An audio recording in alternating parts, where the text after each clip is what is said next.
What's up, everybody? Welcome into another episode of Bulls Latest. Your host, Matt Johnson, here. As we kick off yet another week here, I wanted to start today's show by kind of revisiting a topic I was real heavy on right before the NBA draft, as he was possibly rumored to get moved on draft night, and that's Coby White, and why Coby White could be on the block as this next season's trade deadline nears. So Bleacher Report had an article that came out over the weekend. Grant Hughes named 5 NBA stars who are likely to get the most attention at next year's deadline, and he predicts that Coby White could be on the trade block. This comes as no surprise. You guys know, since I started this show, Coby White's a name that's been brought up a ton with the likes of Nikola Vucevic and Josh Giddey, as those are really the core three in which the Bulls could have every one of those guys moving at some point here, with the exception of Josh Giddey. It is expected that he gets a deal done. Now, I'll talk about Udonis Haslem of ESPN. He kind of notioned a trade that the Bulls should do, something that I talked about in a move I brought up a few days back here. But I wanted to, talk a little bit more about Coby White with you guys and why it makes sense to kind of deal him if you're the Bulls, especially if they're setting up to pay Josh Giddey what they're expected to pay him by the end of this month or moving into September. The only argument against the Bulls shopping Coby at the deadline is that the franchise almost never does the shrewd, difficult thing. Every other factor points to the 25-year-old guard changing teams here. And I mean, when you look at this guy, he's been very productive coming off his best season in Chicago. His trade acumen and his value couldn't be higher right now. And I think they are going to start this next season fast, especially if Nikola Vucevic is back, assuming everything is in place in terms of what the Bulls are going to bring back in terms of starters. I think they're going to win some ball games early on, kind of raising the tradable assets on the roster. So, I just think, acquiring teams will offer less now than they would have when White had more years of team control on his deal. That's also a thing to look at there. Chicago faces the possibility of losing Coby for nothing next summer, and that's something I've talked about a ton. The Bulls have a track record of kind of flirting with that with a lot of their big-name players. They should look to move him to get to the highest bidder in February. I think there are going to be some high bidders for Coby White. He'll be a highly coveted player at the deadline if the Bulls decide to shop him, and if they do not want to lose him in unrestricted free agency or pay him near $30 million a year, the same kind of thing they're dealing with Giddey right now. They should at least test the waters on the trade market. Again, kind of reiterating what I talked about early on in the offseason here before the NBA draft, because if you guys remember, the Orlando Magic had a lot of interest in Coby White around the NBA draft. Some say that there are some offers made as well for Coby White, and some big ones at that. And the Bulls were really, really playing, strong and hard to get with Coby White. I just don't think they were willing to move him, even if the offer was too good to turn down. So that makes you kind of wonder, will he even move? But I just think the Bulls really value a guy like Coby White. It's clear they like what he brings to the table ever since drafting him out of North Carolina there. And then, of course, another name to continue to watch here with Coby White. I've talked about him a ton as well, but Nikola Vucevic could also be dealt some point before the deadline this upcoming year. So you could see both of those guys get shifted as we hit, the trade deadline near February, but long way to go till then. I just wanted to bring up Bleacher Report's article there, a very reliable and trustworthy news source there, bringing out the news on Coby White and how likely he is to get shifted there. Shifting gears, I know I talked about the NBA schedule getting released on this past week. I wanted to talk a little bit more about the national TV games for the Bulls, as over the weekend, just kind of looking around the national media, and then the Chicago media in particular, a lot of people are pissed off that the Bulls only received 3 national TV games. Now, I know a lot of you guys are going to say, well, they've been a play-in team, a 500 ball club the last couple of seasons. Why would they warrant national TV games? it's one of the biggest brands in the world in terms of sports, and it is globalized. I mean, the Chicago Bulls were once the iconic franchise in the world for a long time during the Michael Jordan years. For one of the most iconic franchises, it's a complete embarrassment, and for the city of Chicago, frankly, and one of the most loyal fan bases in the NBA, to not have a product good enough to earn more national relevance than this. I think 3 games is kind of a kick in the gut there. The NBA's perception of Bulls has drastically changed, obviously, which is very disappointing, to be honest with you. The only 2 teams in bigger markets, the New York Knicks and the Lakers, and this kind of is telling, each have 34 nationally televised games this season coming up, more than 11 times Chicago's total. Now I get it. The Knicks did go to the Eastern Conference Finals. They're going to be on the national stage a lot. And then obviously LeBron James still residing with the Los Angeles Lakers and Luka Doncic. It is very clear that the NBA wants to get them in the national spotlight as much as possible. But where it gets kind of sticky is even teams with similar records to the Bulls last season are getting more national recognition. Like you look at the Sacramento Kings, they have 9 games. The Atlanta Hawks have 13. And I know the Atlanta Hawks, I talked about them earlier this offseason, but they made a lot of good moves. You know, they got Kristaps Porzingis. They're going to be fun to watch, that Atlanta team in the East. So not all that surprised. And then the Orlando Magic, who have 14, and even the Portland Blazers have 8. That's an up-and-coming ball club, but still doesn't sit well with me and a lot of Bulls fans that, you know, I think that the national TV spotlight is very, very trimmed when it comes to Chicago in recent years.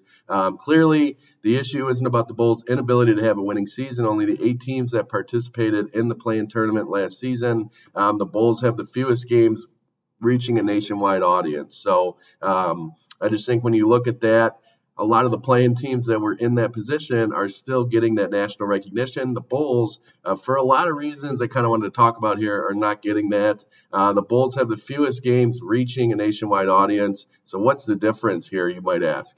The teams getting more national recognition have stars, a direction, and or narrative worth showcasing, something I've talked about a ton. The Bulls really haven't shown a true direction, and I think it's something that's prohibiting and keeping the Bulls from reaching a national audience. And being able to do something like this. They also don't really have a true superstar. And I think that's a huge part of this as well. When you look at this Bulls roster, yeah, there are a lot of young, fun, exciting pieces, but you don't have a guy you can stick on ESPN or ABC or NBC now and showcase him to the basketball world and such. So the real dig, though, when you look at this, and I think it's important to note, belongs to ownership, which hasn't given the front office and the resources to the ability to build a watchable competitive product. They haven't put a Bulls team on the floor in a long time, arguably since Derrick Rose and Jimmy Butler were still in town. That makes you want to throw this Bulls team on the national stage. So overall, I just think when you look at national TV games, they boost a team's marketability. It helps attract free agents, more importantly, who want to play on the biggest stage, and it keeps the team in the national conversation. The more you're in national games, you're going to be on SportsCenter. You're going to be in the national stage. You're going to be talked about. I think that's a very important element to this. The Bulls not getting too much national exposure just doesn't put that brand on paper like the Bulls once were. So that was just something I kind of wanted to bring up. I found interesting in terms of looking back at how the media reaction was to the Bulls only receiving those handful of national games there. So kind of looking into another topic here in terms of the national media, Udonis Haslem, this is something I wanted to talk about, but he brought up the trade idea that I talked about a week or so ago, maybe 2 weeks ago. But Udonis Haslem has been urging the Bulls to make that sign and trade deal with the Warriors. He wants the Bulls to go ahead and pull the trigger on a Kuminga swap. And he said on his show, I'm looking around, I'm looking at the Chicago Bulls, and I'm looking at the Warriors. I'm saying Josh Giddey looked like a guy that could fit over there in Golden State very well. Udonis Haslem went on to say and talk about Josh Giddey's father saying there was an interest from Golden State in Kuminga, but OKC took him at 6. And we're going back to the draft and what I talked about a while back. Those 2 guys being picked one spot apart from each other. So it could be a solution Udonis Haslam was talking about. Obviously, he's no GM. This is way above his pay grade, but this could be a solution to a lot of people's problems, he's saying. And it's something I kind of talked about. It would kind of free up some of the tension in this whole situation with these restricted free agents at the moment.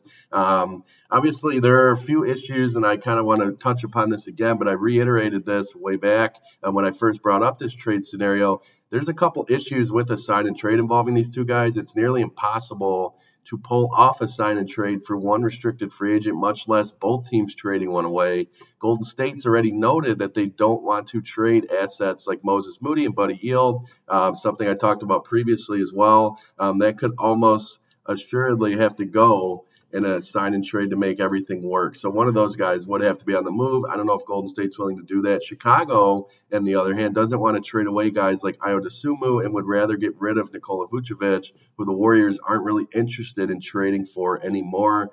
Further complicating things in this manner is the tax implications in a sign and trade. It caps teams out at the tax aprons. The Warriors only have when you look at the Warriors roster, it's really not doable from the regard that they have 9 people on the roster right now. So it's just not feasible in terms of an option for them. I just thought it was interesting. Udonis Haslam, who is all in on the NBA chatter this time of year, he's in the national stage a lot, brought up that specific move in terms of what I talked about previously there. So moving to the final portion of today's show, I want to talk about some NBA news here and what's going on around the league. Miami has traded forward Haywood Highsmith, and this happened on Friday, to the Brooklyn Nets. A move that gets Miami under that tax line in this coming season, creates roster flexibility for them.